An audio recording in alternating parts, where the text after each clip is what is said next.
Setiap manusia pasti butuh agama untuk memenuhi kebutuhan rohnya. Agama ini nanti akan mengantarkan kita kepada ad-din, din yang sejati, yang paling sesungguhnya. Karena itu, untuk menentukan itu semua, kita mesti uji, mesti lihat, ya kan, mana yang paling benar. Karena saat menjalani kehidupan dunia, kita akan temukan. Ada yang mengatakan ini agama A, ini agama B, ini agama C, ya kan? Maka Al-Quran memberikan suatu cara pengujian yang sangat objektif, sangat ilmiah, sangat standar untuk menentukan kebenaran konsep suatu agama. Yang dengan itu melahirkan keyakinan kuat dalam diri kita tanpa ragu sedikit pun. Nah, maka yang pertama adalah harus dilihat dari aspek ketuhanannya atau teologinya untuk menentukan apakah agama itu benar atau tidak. Karena setiap kita beragama akan disusul oleh konsepsi ketuhanan yang menjadikan penghambaan kita kepada Tuhan yang benar itu berlangsung dengan sempurna. Karena nggak mungkin orang beragama kalau nggak ada Tuhannya. Yang pertama kita masuk Quran surah ke-42. Ini dasar yang pertama. Jadi kalau kita ingin menguji untuk menentukan Tuhan yang benar, ya, maka Allah turunkan. Ya, Allah sang pencipta kita. Allah ini mudah mengatakan, saya Tuhan yang benar. Kan? Mudah. Tapi kan yang lain mungkin di kalangan makhluk ada yang memberikan pengaruh kepada kita. Ada was-was. Ya, ini juga Tuhan, ini juga Tuhan. Mana untuk menentukan itu? Maka dahsyatnya, ini secara objektif sekali Allah memberikan kerangka berpikir kepada kita. Nih, saya berikan kata Allah beberapa gambaran-gambaran. Yuk, yang pertama, Quran surah 42 Asy-Syura ayat yang ke-11. Lihat di ujung ayatnya ya. Kalau Anda buka mushaf, itu awalan ayatnya Fatirus samawati wal ard. Ja'ala lakum min anfusikum azwaja wa minal an'ami azwaja yadhra'ukum fi. Lihat ujung ayatnya, laisa kamitsnihi syai'un wa huwas samiul basir. Ada ya? Ya, satu. Laisa ya kamitslihi syai'. Ini standarnya. Awas ya, ini standar dasar ya. Hati-hati, jangan-jangan selama ini beragama, ya, selama ini kita masuk dalam konsepsi beragama, saya punya agama A, B, C dan sebagainya, tapi kita nggak mengetahui ya Tuhan kita, nggak mengetahui antara Tuhan yang benar misalnya dengan yang dipertuhankan. Ya, kita harus pahami konsepsinya. Ya teman-teman sekalian, kalau saya bacakan dari ayatnya supaya utuh, ya, Fatirus samawati wal ard. Dialah Allah yang telah mencipta, mengatur, memelihara, gitu kan? Dari mulai langit dan bumi, ya, segala yang di langit dan yang di bumi. Kemudian ja'ala lakum min anfusikum azwaja, lalu menetapkan dalam kehidupanmu engkau memiliki pasangan-pasangan, ya, yang setipe denganmu, artinya kalau manusia dengan manusia lagi, gitu kan? Kemudian setelah itu wa minal an'ami azwaja, demikian menjadikan juga binatang ternak juga ya punya pasangan. Ya, demikian kalau kita laki-laki dengan perempuan seperti Quran surah ke-49 ayat 13, ya ayyuhan nasu, ya kan? Ya, hai semua manusia, inna khalaqnakum min dzakari wa untha, kami ciptakan kalian semua ada lelaki, ada perempuan. Ya, wa ja'alnakum syu'uban wa qabaila lita'arafu. Kami jadikan kalian mungkin berbeda tempat tinggal, berbeda suku, ya, berbeda domisili, tapi kalian bisa berta'aruf, saling mengenal untuk menjalin hubungan yang lebih kuat dari situ, yang lebih serius, mungkin ke jenjang pernikahan dengan berpasangan. Jadi diatur.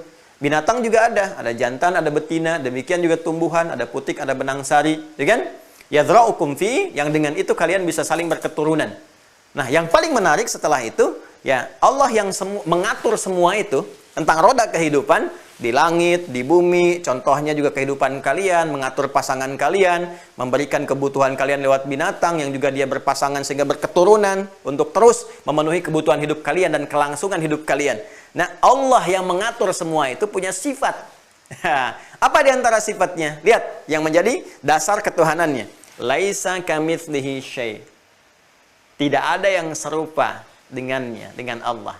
Jadi, dasar ketuhanan yang pertama, ya, Tuhan itu mesti beda dengan makhluk. Ya, mesti superior. Ya, mesti superior. Jadi, yang pertama tidak boleh ada yang serupa. Tidak boleh ada yang serupa dengan Tuhan. Ya, kalau kita kan sudah menetapkan Allah kan. Nah, tapi kalau kita mau ambil objektivitasnya, kita ambil misalnya kata Tuhan, misal ya. Jadi yang dipertuhankan itu tidak boleh memiliki kesamaan-kesamaan, kemiripan-kemiripan. Ya, baik dalam sifat apalagi dalam zatnya, nggak boleh. Ya, nggak boleh. Jadi kalau ada yang sama saja dalam sifat-sifatnya misalnya, ya, maka pasti dipertanyakan. Semua bisa mengklaim sebagai Tuhan. Jadi dasar yang pertama, nggak boleh ada yang serupa, nggak boleh sama antara Tuhan ya dengan yang mempertuhankan, antara Khalik dengan makhluk. Ya, kan Allah menyebut dirinya Khalik kan di Quran surah 15 ayat 28, wa idz qala rabbuka lil malaikati inni khaliq. Ketika Rabbmu berfirman kepada para malaikat, aku akan mencipta, akulah Khalik. Nah, Khalik, pencipta, Khalik. Yang dicipta disebut makhluk. Antara makhluk dengan Khalik ini nggak boleh sama. Ya, nggak boleh serupa.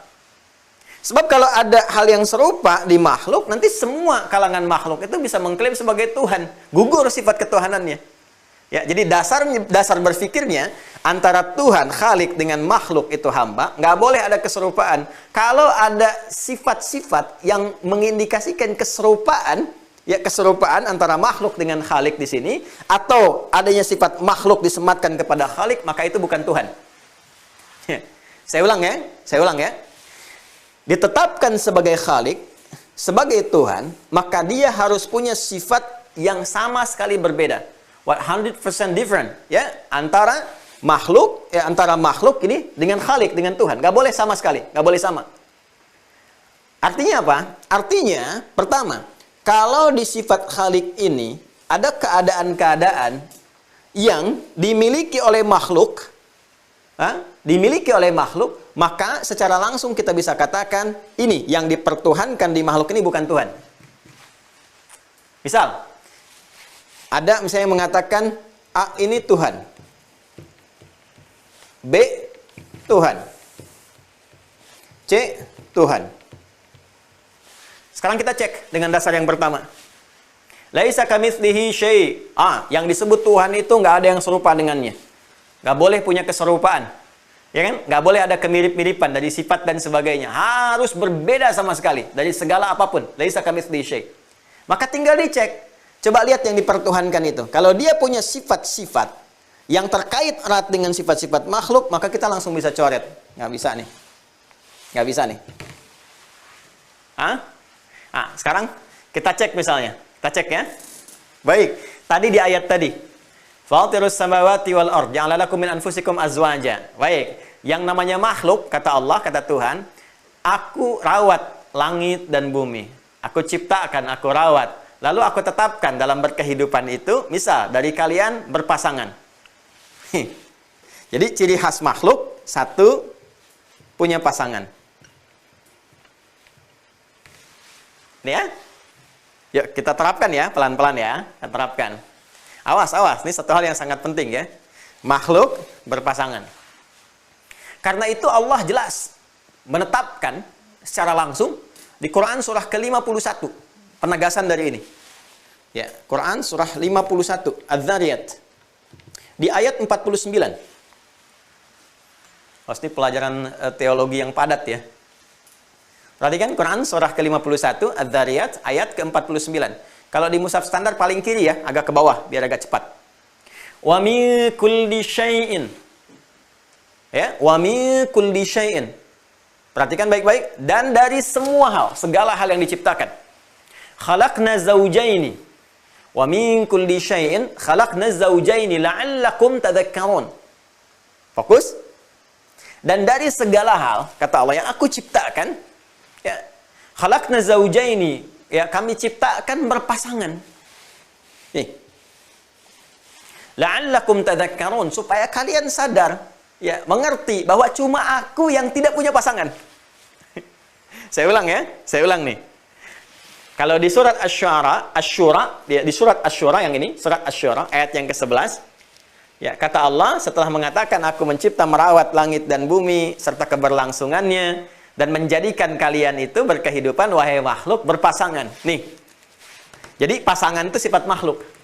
Jelas ya? Pasangan sifat makhluk. Ditegaskan lagi di Quran surah 51 Az-Zariyat ayat 49. Wa min kulli syai'in khalaqna zawjaini la'allakum tadhakkarun. Dan dari segala hal yang aku cipta di makhluk itu, aku ciptakan berpasangan supaya kalian sadar cuma aku yang tidak punya pasangan. Karena sifatku mesti beda dengan makhluk. Ya, karena itu kita cek. Manusia berpasangan tidak? Pasangan kan? Hewan berpasangan kan? Baik ya. Tumbuhan berpasangan kan? Tumbuhan putik benang sari, hewan jantan betina, kita laki-laki perempuan, kan? Coba sifat juga begitu kan? Umumnya punya pasangan. Ya, sifat dari lahiriah kita misalnya, ya. Terang, gelap. Ya kan? Senang, sedih. Tenang, gelisah lawannya. Ya. Apalagi misalnya siang, malam keadaan. Ya, hitam dipasangkan dengan putih. Demikian seterusnya. Ya, jadi dalam kehidupan itu selalu ada seperti itu. Selalu. Apalagi dalam konteks kehidupan kemanusiaan kita. Kita punya pasangan untuk keberlangsungan hidup. Maka, kalau makhluk punya sifat berpasangan, Tuhan nggak boleh. Khalik nggak boleh. Sebab kalau nanti Khalik Tuhan ditetapkan juga berpasangan, berarti ada punya kesamaan sifat dengan makhluk. Dipertanyakan. Nanti setiap makhluk bisa mengklaim sebagai Tuhan. Jelas ya? Paham di sini ya? Nah, karena itu, kita bisa cek. Kalau nanti ada yang dipertuhankan dalam kehidupan, ternyata dia punya pasangan. Baik ya, ternyata dia punya pasangan, apalagi misalnya berketurunan, berkelangsungan dari situ. Nah, jadi persoalan, ya, sebab dasar keturunan saja sudah nggak bisa melekat kepada Tuhan. Kan dasar berketurunan itu kan punya pasangan dulu. Ya, nggak mungkin kan tiba kemudian misalnya nggak ada apa-apa tiba-tiba punya keturunan, kan? Nggak mungkin, ya. Nah, nanti kita akan jawab yang lain-lainnya berkaitan erat dengan itu. Kita akan turunkan nanti kasus-kasus tertentu. Kecuali ada kasus-kasus yang tertentu dan dijawab langsung oleh Al-Quran. Seperti kasusnya Nabi Isa alaihissalam. Ya, jadi dasarnya dari sini teman-teman sekalian, pertama, tidak boleh ada yang berpasangan. Baik pasangan itu sifatnya penyatuan atau penguatan.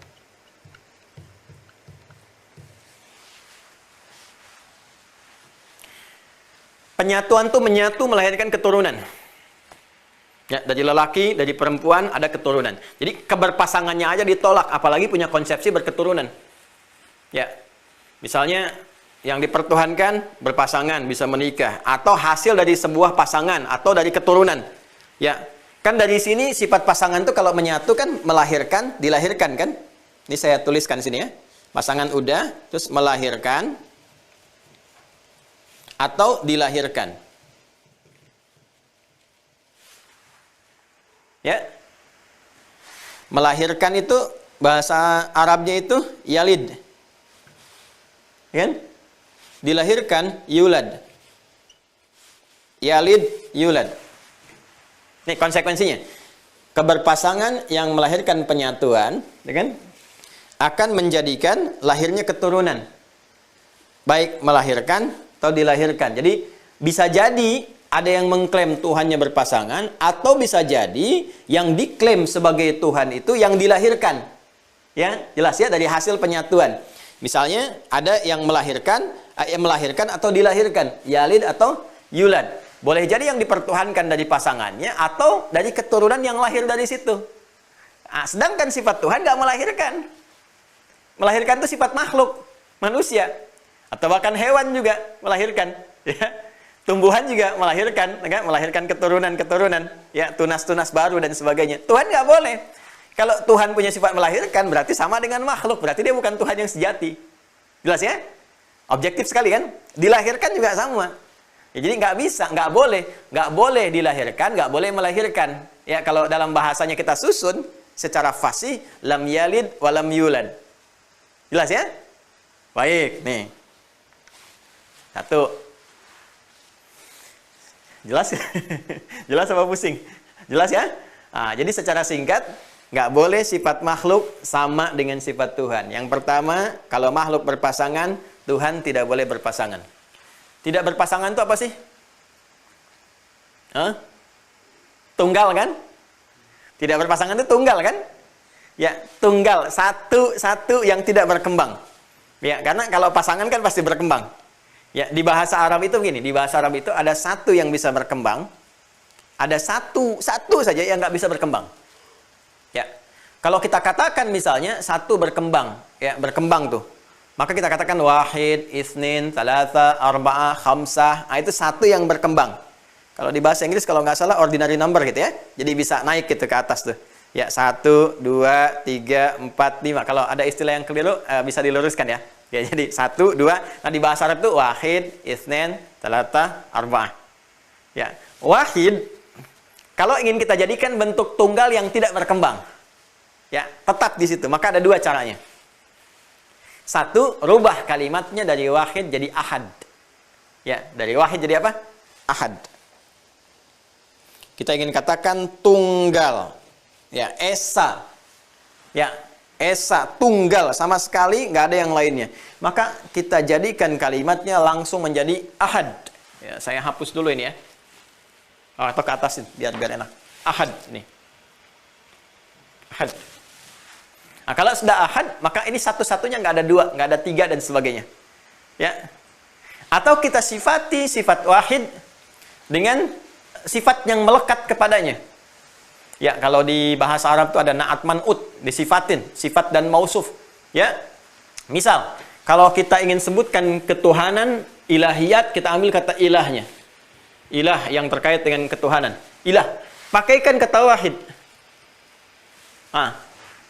Maka kalau kita sambungkan ilahun wahid, maka ini berubah dari yang berkembang ya menjadi tunggal, sifat esa sini yang tidak berkembang. Ya. Pernah baca di Al-Qur'an wa ilahukum ilahu wahid. Pernah dengar? Di Al-Baqarah ayat 163. Surah kedua ayat 163, paling kiri sebelah bawah di mushaf standar. Wa ilahukum ilahu wahid la ilaha illa huwar Rahmanur Rahim, kan? Kemudian inna fi khalqis samawati dan seterusnya.